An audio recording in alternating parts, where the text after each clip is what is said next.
대부분의 사람들은 성공하는 법을 찾습니다. 찰리 멍거는 실패하는 법을 먼저 찾았습니다. 그가 평생 써먹은 사고방식은 간단했습니다. 어떻게 하면 잘 될까를 묻지 않고 어떻게 하면 망할까를 먼저 물었습니다. 그리고 그 답을 피했습니다. 그게 전부였습니다. 오늘 이야기가 도움이 되셨으면 구독과 좋아요 부탁드립니다. 19세기 독일에 칼 야콥이라는 수학자가 있었습니다. 타원 함수와 행렬식으로 수학사의 이름을 남긴 사람이었고, 멍거는 이 수학자의 말을 평생 곁에 두었습니다. 야코비가 난제를 풀 때 입버릇처럼 했던 말이 있었습니다. 뒤집어라, 항상 뒤집어라. 독일어로 케레 임머 케레라고 했습니다. 복잡한 문제를 정면으로 풀려고 하면 막힐 때가 많았고, 야코비는 그럴 때마다 문제를 거꾸로 뒤집었습니다. 증명하고 싶은 것을 증명하려 하지 않고 그 반대가 성립하면 어떻게 되는지를 먼저 살폈습니다. 그러면 막혀있던 길이 열리는 경우가 많았습니다. 멍거는 이 방식을 수학이 아니라 삶에 적용했습니다. 행복해지려면 어떻게 해야 할까를 묻지 않았습니다. 불행해지려면 어떻게 해야 할까를 먼저 물었습니다. 그리고 그 목록을 만들었습니다. 약속을 안 지키면 불행해집니다. 질투를 품으면 불행해집니다. 원망을 쌓으면 불행해집니다. 자기 능력 밖의 일에 손대면 불행해집니다. 이렇게 불행의 목록이 완성되면 그는 그것들을 하나씩 지워나갔습니다. 남은 것이 행복이었습니다. 투자에서도 같은 방식이 작동했습니다. 부자가 되려면 어떻게 해야 할까를 묻는 대신 망하려면 어떻게 해야 할까를 먼저 물었습니다. 그 답은 생각보다 간단했습니다. 빚을 많이 지면 망합니다. 잘 모르는 것에 돈을 넣으면 망합니다. 급하게 결정하면 망합니다. 남들이 다 한다고 따라하면 망합니다. 한 번에 모든 것을 걸면 망합니다. 이 목록을 피하는 것만으로도 상당수의 실패를 막을 수 있었습니다. 그는 이것을 역산이라고 불렀습니다. 정방향으로 가지 않고 역방향에서 출발하는 것이었습니다. 목표에서 거꾸로 내려오는 것이 아니라 피해야 할 것들을 먼저 정의하고 그 반대편에 서는 것이었습니다. 이 방식이 처음부터 자연스러웠던 것은 아닙니다. 그에게도 정방향으로 생각하던 시절이 있었습니다. 젊은 시절 그는 변호사로 일했고 의뢰인의 문제를 해결하는 것이 직업이었습니다. 문제가 주어지면 해결책을 찾았습니다. 정면으로 부딪히는 것이 당연했습니다. 하지만 시간이 지나면서 그는 이상한 점을 발견했습니다. 뛰어난 변호사들이 모두 같은 습관을 가지고 있었습니다. 그들은 의뢰인의 주장을 먼저 공격했습니다. 상대방 입장에서 어떻게 이길 수 있을지를 먼저 생각했고 그 공격을 막을 준비를 한 다음에야 법정에 섰습니다. 정방향이 아니라 역방향에서 시작하는 것이었습니다. 법정에서의 이 경험이 투자로 이어졌습니다. 어떤 기업에 투자하기 전에 그는 먼저 그 기업이 망할 수 있는 모든 경로를 상상했습니다. 경쟁자가 더 좋은 제품을 내놓으면 어떻게 되는지, 핵심 인력이 떠나면 어떻게 되는지, 기술이 바뀌면 어떻게 되는지, 수요가 사라지면 어떻게 되는지를 먼저 그렸습니다. 그 시나리오들이 현실이 될 가능성이 낮다고 판단될 때만 투자를 고려했습니다. 대부분의 투자자들은 반대로 움직였습니다. 이 주식이 오를 이유를 먼저 찾았습니다. 실적이 좋아질 것이다. 시장이 커질 것이다. 경영진이 뛰어나다는 근거들을 모았습니다. 그리고 그 근거들이 충분하다고 느껴지면 매수했습니다. 정방향 사고였습니다. 문제는 이 방식이 확증 편향을 불러온다는 것이었습니다. 오를 이유를 찾으려고 시작하면 오를 이유만 눈에 들어왔습니다. 내릴 이유는 보이지 않거나 보여도 대수롭지 않게 넘겼습니다. 멍거는 그 함정을 알았습니다. 그래서 순서를 바꿨습니다. 내릴 이유를 먼저 찾았습니다. 이 기업이 가치의 절반을 잃을 수 있는 경로가 무엇인지를 먼저 그렸습니다. 그 경로가 너무 많거나 너무 쉽게 열리면 그는 그 기업을 선택지에서 지웠습니다. 오를 이유가 아무리 많아도 소용없었습니다. 망할 경로가 열려 있으면 그것으로 끝이었습니다. 이 습관은 그가 피한 것들의 목록에서 확인됩니다. 그는 복잡한 사업을 피했습니다. 복잡한 사업은 망하는 경로가 많았기 때문입니다. 변수가 많으면 그만큼 잘못될 수 있는 지점도 많았고, 한 변수가 어긋나면 다른 변수들도 함께 어긋나는 경우가 잦았습니다. 그래서 그는 단순한 사업을 선호했습니다. 이해하기 쉬운 제품, 예측 가능한 수요, 오래된 산업을 골랐습니다. 단순하다는 것은 망할 경로가 적다는 뜻이었습니다. 그는 빠르게 변하는 산업도 피했습니다. 기술이 급변하는 곳에서는 오늘의 승자가 내일의 패자가 될 수 있었습니다. 아무리 좋은 기업도 기술의 흐름이 바뀌면 순식간에 무너질 수 있었습니다. 그래서 그는 느리게 변하는 산업을 찾았습니다. 사람들이 10년 뒤에도 같은 것을 원할 가능성이 높은 곳, 20년 뒤에도 비슷한 방식으로 돈을 벌 수 있는 곳을 골랐습니다. 그는 자신이 이해하지 못하는 것에도 손대지 않았습니다. 이해하지 못한다는 것은 망할 경로를 그릴 수 없다는 뜻이었습니다. 어떻게 무너질 수 있는지 모르면 그 무너짐을 피할 수도 없었습니다. 그래서 그는 자신의 이해 범위를 엄격하게 지켰습니다. 범위 밖의 기회가 아무리 좋아 보여도 관심을 두지 않았습니다. 남들이 큰 수익을 거두는 것을 보면서도 움직이지 않았습니다. 그의 표현대로라면 너무 어려운 것은 넘어가는 것이 정답이었습니다. 그가 투자 결정을 내리기 전에 스스로에게 던진 질문들이 있었습니다. 이 기업이 10년 뒤에도 살아있을 가능성은 얼마나 되는지, 지금 이 가격에 사서 영원히 팔지 못하게 되더라도 괜찮은지, 최악의 경우가 찾아왔을 때 내가 감당할 수 있는지를 물었습니다.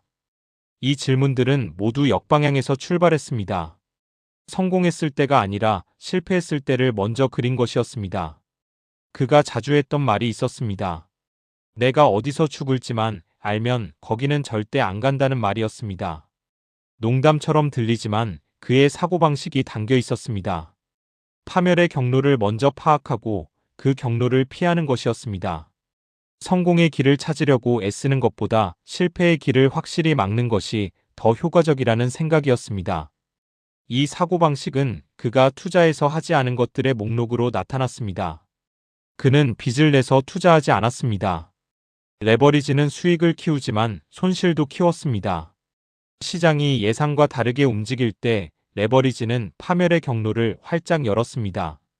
버틸 수 있는 시간을 빼앗아갔고 회복할 기회를 없앴습니다. 그래서 그는 빚을 거부했습니다. 수익이 줄어들더라도 상관없었습니다. 파멸의 경로를 막는 것이 더 중요했습니다. 그는 분산을 과하게 하지도 않았습니다. 분산은 위험을 줄인다고 알려져 있지만 지나친 분산은 이해를 흐리게 했습니다. 50개 종목을 가지면 그 50개 기업 모두가 어떻게 망할 수 있는지를 파악하기 어려웠습니다. 그래서 그는 소수의 기업에 집중했습니다. 적은 수라도 깊이 이해하는 것을 택했고 그 기업들의 망할 경로를 샅샅이 살피는데 시간을 썼습니다. 그는 빈번하게 거래하지도 않았습니다. 거래를 많이 하면 실수할 기회도 많아졌습니다. 매번 결정을 내릴 때마다 잘못된 판단이 끼어들 틈이 생겼습니다. 그래서 그는 거래 횟수를 극도로 줄였습니다. 확신이 강할 때만 움직였고 나머지 시간은 가만히 있었습니다. 아무것도 하지 않는 것이 무언가를 하는 것보다 나은 경우가 더 많다고 믿었습니다. 그는 예측에 의존하지도 않았습니다.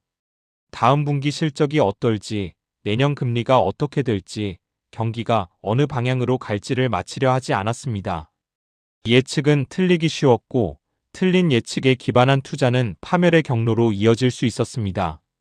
그래서 그는 예측이 필요 없는 투자를 찾았습니다. 어떤 상황이 오더라도 괜찮을 기업을 골랐고 미래가 불확실해도 버틸 수 있는 가격에 샀습니다. 그가 하지 않은 것들은 모두 파멸로 이어질 수 있는 경로들이었습니다. 그는 그 경로들을 하나씩 막았고 남은 길 위에서 오래 머물렀습니다. 화려한 전략이 아니었습니다. 뛰어난 예측 능력이 아니었습니다. 단지 망하는 법을 피한 것이었습니다. 이 역산 사고는 그의 투자 철학 전체에 스며들었습니다. 그는 가격이 싸다고 사지 않았습니다. 싼 가격에는 이유가 있었고 그 이유가 해결되지 않으면 더 싸질 수 있었습니다. 그래서 그는 가격보다 사업의 질을 먼저 봤습니다. 좋은 사업이 적당한 가격일 때를 기다렸습니다. 싼 가격의 나쁜 사업보다 적당한 가격의 좋은 사업이 파멸의 경로가 적었습니다. 그는 수익률에 집착하지도 않았습니다. 높은 수익률을 추구하다 보면 위험을 과소평가하기 쉬웠습니다. 30% 수익을 노리다가 원금의 절반을 잃는 경우가 생겼습니다. 그래서 그는 수익률보다 손실 가능성을 먼저 봤습니다. 손실 가능성이 낮은 투자를 찾았고 수익률은 그 다음 문제였습니다. 그가 기업을 볼 때 가장 먼저 확인한 것은 경쟁자였습니다. 경쟁자가 이 기업을 무너뜨릴 수 있는지를 물었습니다. 경쟁자가 가격을 낮추면 어떻게 되는지, 더 좋은 제품을 내놓으면 어떻게 되는지, 마케팅에 더 많은 돈을 쓰면 어떻게 되는지를 그렸습니다. 그 공격을 버텨낼 수 있는 기업만 선택지에 남겼습니다. 그가 경영진을 볼 때도 마찬가지였습니다. 이 경영진이 회사를 망하게 할 수 있는지를 먼저 물었습니다. 능력이 부족한지, 정직하지 않은지, 주주를 무시하는지를 살폈습니다. 경영진이 파멸의 경로를 열 수 있다면 그 기업은 제외했습니다. 그가 재무제표를 볼 때도 수익보다 부채를 먼저 봤습니다. 부채가 많으면 경기가 나빠질 때 버틸 수 없었습니다. 이자를 갚지 못하면 아무리 좋은 사업도 무너질 수 있었습니다. 그래서 그는 부채가 적은 기업을 선호했습니다. 어떤 상황에서도 생존할 수 있는 재무 구조를 가진 곳을 골랐습니다. 이 모든 것은 야코비의 말에서 시작되었습니다. 뒤집어라, 항상 뒤집어라. 성공을 정면으로 공략하지 않고 실패를 역방향에서 막는 것이었습니다. 단순한 방법이었지만 그는 이것을 평생 지켰습니다. 그가 계속한 것들의 이야기로 넘어갑니다. 역산사고가 그를 파멸에서 막아주었다면 그가 계속한 습관들은 그를 앞으로 나아가게 했습니다. 피하는 것만으로는 부족했습니다. 무언가를 꾸준히 쌓아야 했습니다. 그가 평생 계속한 것 중 첫 번째는 기다림이었습니다. 그는 서두르지 않았습니다. 좋은 기회가 오기까지 몇 년이고 기다릴 수 있었습니다. 주변에서 다들 움직이고 있을 때도 그는 가만히 있었습니다. 움직여야 할 때와 움직이지 말아야 할 때를 구분했고 움직이지 말아야 할 때가 훨씬 많았습니다. 그는 기다림을 비용으로 보지 않았습니다. 대부분의 투자자들은 돈을 그냥 두고 있으면 손해라고 생각했습니다. 인플레이션에 뒤처진다고 느꼈고 기회비용이 발생한다고 조급해했습니다. 그래서 뭐라도 해야 한다는 압박을 받았고 충분히 좋지 않은 투자에도 손을 댔습니다. 멍거는 달랐습니다. 그는 기다리는 동안 아무 일도 일어나지 않는 것을 손해가 아니라 보호라고 봤습니다. 잘못된 투자를 하지 않는 것이 수익이었습니다. 그가 투자 인생에서 크게 움직인 횟수는 손에 꼽을 정도였습니다. 몇 안 되는 결정이 전체 성과의 대부분을 만들었습니다. 나머지 시간은 그냥 가지고 있었습니다. 아무것도 하지 않았습니다. 이 아무것도 하지 않는 능력이 그의 강점이었습니다. 대부분의 사람들은 그렇게 오래 가만히 있지 못했습니다. 그가 계속한 두 번째는 집중이었습니다. 그는 적은 수의 기회에 크게 베팅했습니다. 확신이 약할 때는 작게 하거나 아예 하지 않았고 확신이 강할 때는 크게 했습니다. 균등하게 분산하지 않았습니다. 가장 좋은 아이디어에 자원을 몰았습니다. 이것은 역산사고와 연결되었습니다. 파멸의 경로를 모두 막은 투자라면 그 투자에 더 많이 베팅할 수 있었습니다. 확신이 있다는 것은 실패 경로가 충분히 적다는 뜻이었고 그런 투자를 발견했을 때 작게 하는 것은 오히려 비합리적이었습니다. 그래서 그는 집중했습니다. 좋은 것을 조금 가지는 것보다 좋은 것을 많이 가지는 것을 택했습니다. 그가 계속한 세 번째는 배움이었습니다. 그는 90대까지 매일 책을 읽었습니다. 아침에 일어나면 신문과 책을 읽었고 밤에 자기 전에도 읽었습니다. 하루 대부분을 읽는데 썼습니다. 그가 농담처럼 했던 말이 있었습니다. 자신은 다리가 달린 책이라고 했습니다. 그만큼 책과 함께 사는 삶이었습니다. 배움은 역산사고의 연료였습니다. 파멸의 경로를 그리려면 세상이 어떻게 작동하는지 알아야 했습니다. 기업이 어떻게 무너지는지, 산업이 어떻게 바뀌는지, 사람들이 어떤 실수를 반복하는지를 알아야 했습니다. 이 지식은 책에서 왔습니다. 그는 역사에서 과거의 실패를 배웠고, 과학에서 세상의 원리를 배웠고, 정기에서 다른 사람들의 판단을 배웠습니다. 그의 읽기는 한 분야에 머물지 않았습니다. 물리학을 읽다가 생물학을 읽고 심리학을 읽다가 경제사를 읽었습니다. 여러 분야를 넘나들며 읽었고 그 사이에서 연결점을 찾았습니다. 물리학에서 인계점 개념을 가져와 사업에 적용했고 생물학에서 진화의 원리를 가져와 경쟁에 적용했습니다. 서로 다른 분야의 지식이 머릿속에서 섞이며 새로운 통찰이 생겼습니다. 그가 특히 관심을 둔 분야는 심리학이었습니다. 사람들이 왜 잘못된 판단을 하는지, 어떤 상황에서 실수를 반복하는지를 연구했습니다. 25가지 이상의 인지 편향을 정리했고 그 편향들이 투자에서 어떻게 작동하는지를 살폈습니다. 확증 편향, 사회적 증거, 손실 회피, 과잉 확신 같은 것들이었습니다. 이 편향들을 아는 것만으로도 실수를 줄일 수 있었습니다. 심리학은 역산사고와 완벽하게 맞물렸습니다. 사람들이 어떻게 실패하는지 알면 그 실패를 피할 수 있었습니다. 군중이 몰리는 곳에서 벗어날 수 있었고 감정에 휘둘리는 순간을 알아챌 수 있었습니다. 자신의 판단이 편향되어 있을 가능성을 늘 염두에 뒀고 그래서 더 신중해졌습니다. 그가 계속한 네 번째는 정직이었습니다. 그는 자기 자신에게 정직했습니다. 모르는 것을 안다고 하지 않았고 실수를 남의 탓으로 돌리지 않았습니다.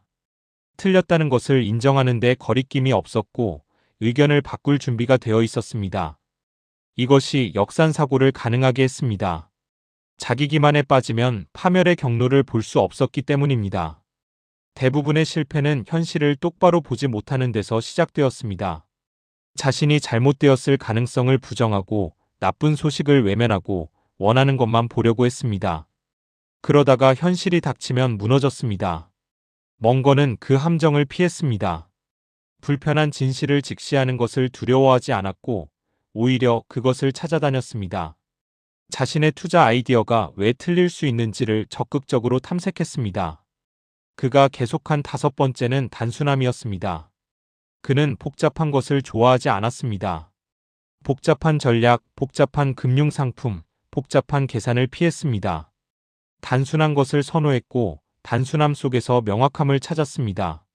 누구나 이해할 수 있을 정도로 단순한 것만 투자했습니다. 복잡함은 파멸의 경로를 숨겼습니다. 시스템이 복잡하면 어디서 문제가 생길지 예측하기 어려웠습니다. 변수가 서로 얽혀 있으면 한 부분의 실패가 전체로 번질 수 있었습니다. 그래서 그는 단순함을 고집했습니다. 한눈에 이해되지 않는 것은 아무리 수익성이 좋아 보여도 손대지 않았습니다. 그가 계속한 여섯 번째는 인내였습니다. 그는 한 번 사면 오래 가지고 있었습니다. 팔아야 할 이유가 생기지 않으면 팔지 않았습니다. 가격이 올랐다고 팔지 않았고 시간이 오래 지났다고 팔지 않았습니다. 사업이 변하지 않았으면 계속 가지고 있었습니다. 이 인내는 역산사고에서 비롯되었습니다.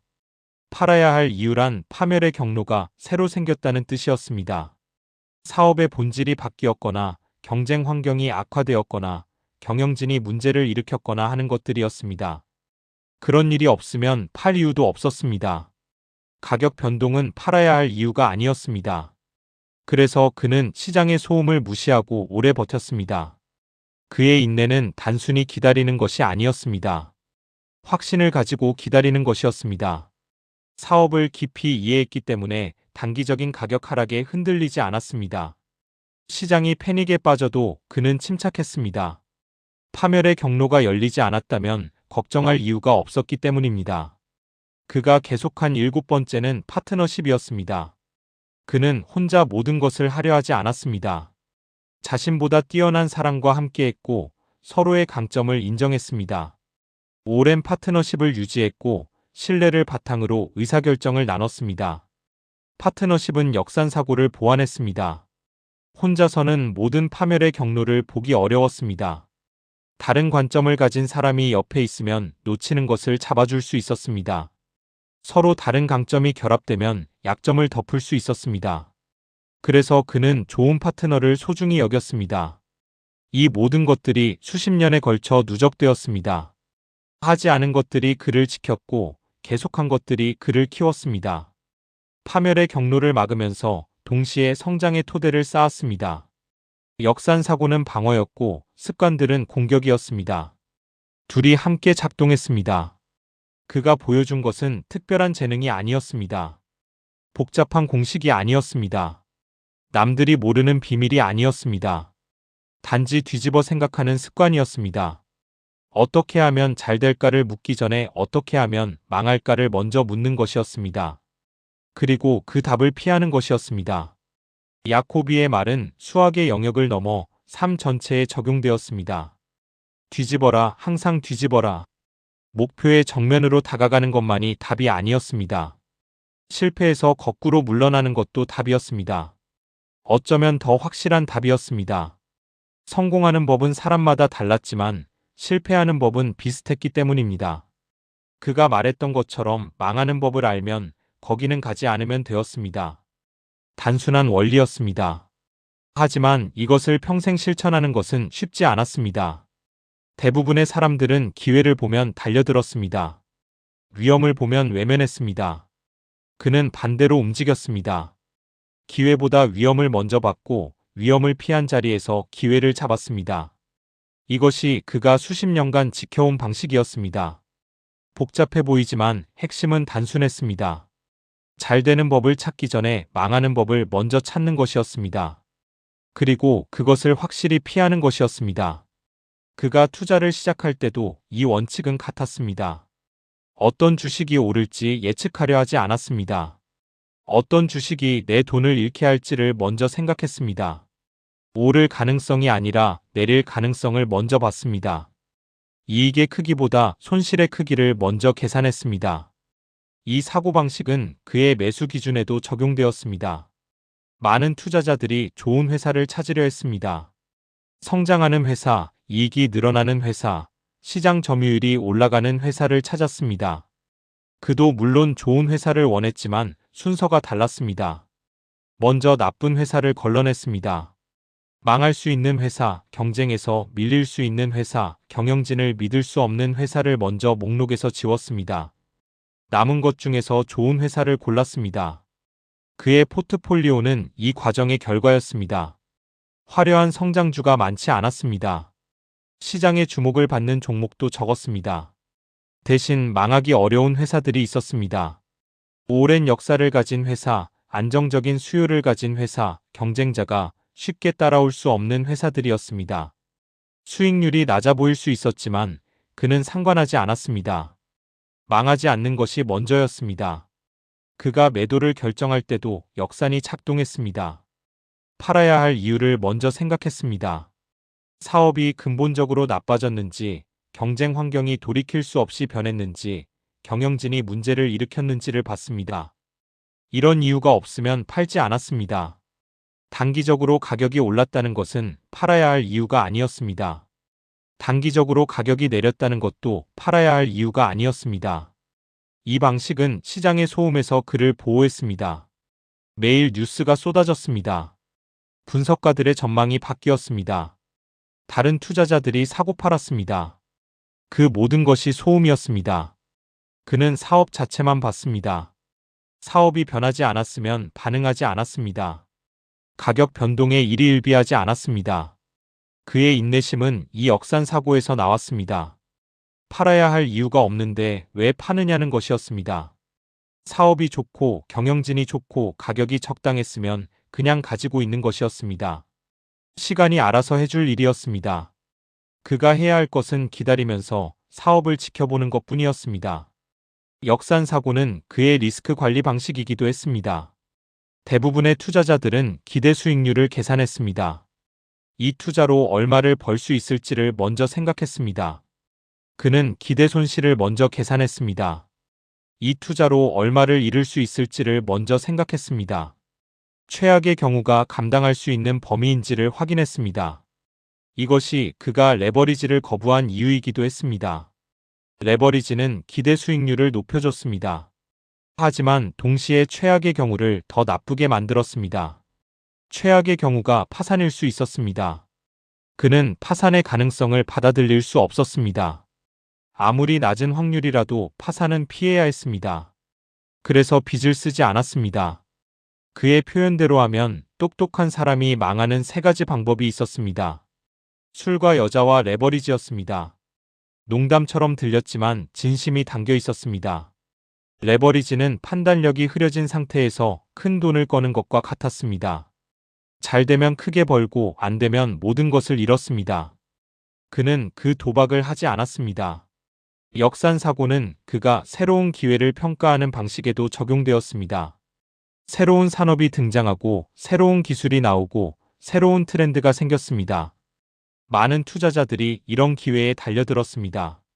새 것은 빠르게 성장할 수 있었고 빠른 성장은 큰 수익을 약속했습니다.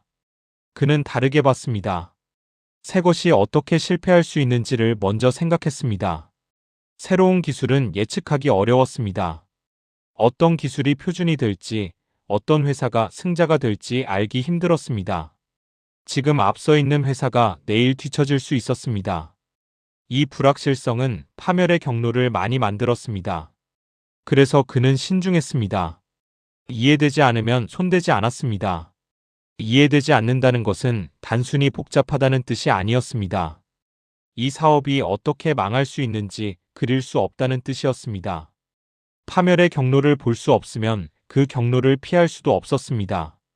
그래서 그는 자신의 이해 범위 안에서만 움직였습니다. 범위를 넓히려 하지 않았습니다. 범위 안에서 깊이 파려 했습니다. 이 원칙 때문에 그는 많은 기회를 놓쳤습니다. 빠르게 성장하는 기업들이 있었습니다. 엄청난 수익을 거둔 투자자들이 있었습니다. 그는 그 기회들을 보면서도 움직이지 않았습니다. 후회하지 않았습니다. 자신이 이해하는 것에서 충분히 벌 수 있다고 믿었습니다. 이해하지 못하는 것에서 잃는 것보다 나았습니다. 그가 늘 했던 말이 있었습니다. 너무 어려우면 넘어가라는 것이었습니다. 세상에는 기회가 많았습니다. 모든 기회를 잡을 필요가 없었습니다. 자신에게 맞는 기회만 잡으면 되었습니다. 어려운 문제를 풀려고 애쓰는 것보다 쉬운 문제를 찾는 것이 더 효과적이었습니다. 이것도 역산사고였습니다. 어려운 문제를 풀려다 실패할 위험보다 쉬운 문제에서 성공할 확실함을 택한 것이었습니다. 화려함은 없었습니다. 대신 꾸준함이 있었습니다. 그리고 그 꾸준함이 수십 년 동안 복리로 쌓였습니다. 역산사고는 그의 의사결정 과정 전체에 녹아 있었습니다. 어떤 결정을 내리기 전에 그는 반대 의견을 먼저 찾았습니다. 자신이 틀릴 수 있는 이유를 적극적으로 탐색했습니다. 다른 사람들이 왜 다르게 생각하는지를 이해하려 했습니다. 이것은 확증 편향을 막기 위한 것이었습니다. 확증 편향은 투자자들을 망하게 하는 흔한 원인이었습니다. 일단 의견을 정하면 그 의견을 지지하는 정보만 보게 되었습니다. 반대되는 정보는 무시하거나 합리화했습니다. 그러다가 현실이 예상과 다르면 큰 손실을 봤습니다.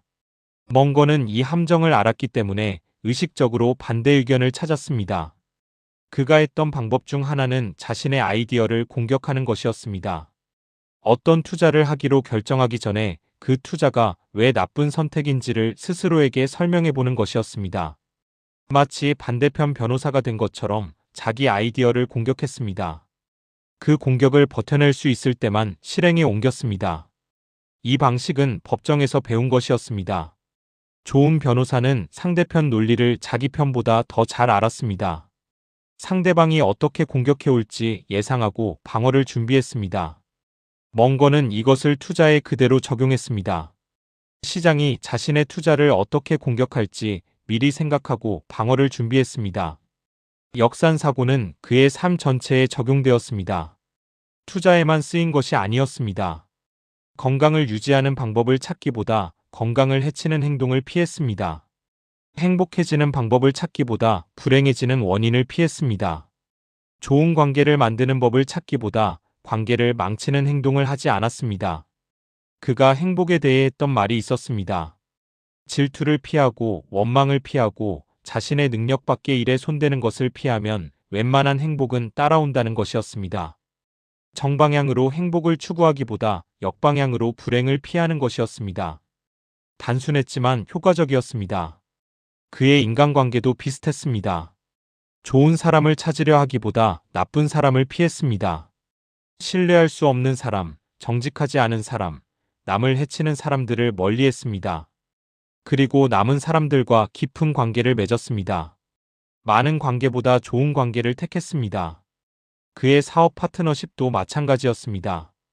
뛰어난 능력만 보지 않았습니다. 이 사람과 함께하면 어떻게 문제가 생길 수 있는지를 먼저 생각했습니다. 성격이 맞지 않으면 문제가 생겼습니다. 가치관이 다르면 문제가 생겼습니다. 정직하지 않으면 문제가 생겼습니다. 이런 문제의 가능성을 최소화할 수 있는 사람과 함께했습니다. 역산사고는 시간이 지나면서 자연스러운 습관이 되었습니다. 처음에는 의식적으로 뒤집어 생각해야 했지만 나중에는 자동으로 그렇게 생각하게 되었습니다. 어떤 상황이 주어지면 먼저 잘못될 수 있는 경로가 떠올랐습니다. 그 경로를 막는 것이 첫 번째 과제가 되었습니다. 그 다음에야 기회를 봤습니다. 이 습관은 그를 보수적인 투자자로 만들었습니다. 화려한 수익을 추구하지 않았습니다. 대신 꾸준한 수익을 추구했습니다. 잃지 않는 것이 먼저였고 버는 것은 그 다음이었습니다. 이 우선순위가 수십 년 동안 유지되었습니다. 결과는 시간이 만들었습니다. 잃지 않고 버는 것이 반복되면서 자산이 쌓였습니다. 복리는 잃지 않을 때 가장 강력하게 작동했습니다. 50% 손실을 보면 원금을 회복하는 데만 100% 수익이 필요했습니다. 손실을 피하면 이 함정에서 벗어날 수 있었습니다. 그가 말했던 것처럼 첫 번째 규칙은 잃지 않는 것이었습니다. 두 번째 규칙은 첫 번째 규칙을 잊지 않는 것이었습니다. 단순한 말이었지만 역산사고의 핵심이 담겨 있었습니다. 성공을 추구하기 전에 실패를 막는 것이었습니다. 그의 투자 인생은 이 원칙을 증명했습니다. 화려한 순간은 적었습니다. 대신 위기에서 살아남았습니다. 시장이 폭락할 때도 버텼습니다. 다른 사람들이 무너질 때도 서 있었습니다. 그리고 시장이 회복되면 다시 앞으로 갔습니다. 이 과정이 수십 년간 반복되면서 결과가 쌓였습니다.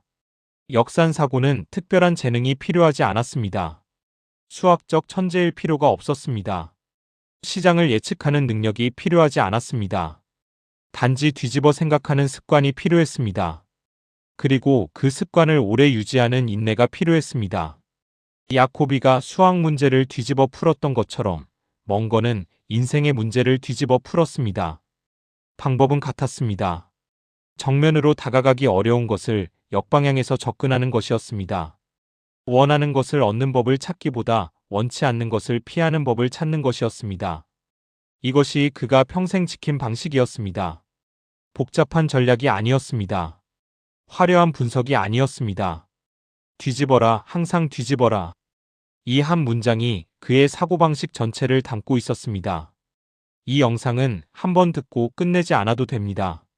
잠들기 전에도 출퇴근길에도 복리를 이해하는 시간이 조금씩 쌓이길 바랍니다. 구독과 좋아요를 눌러주세요.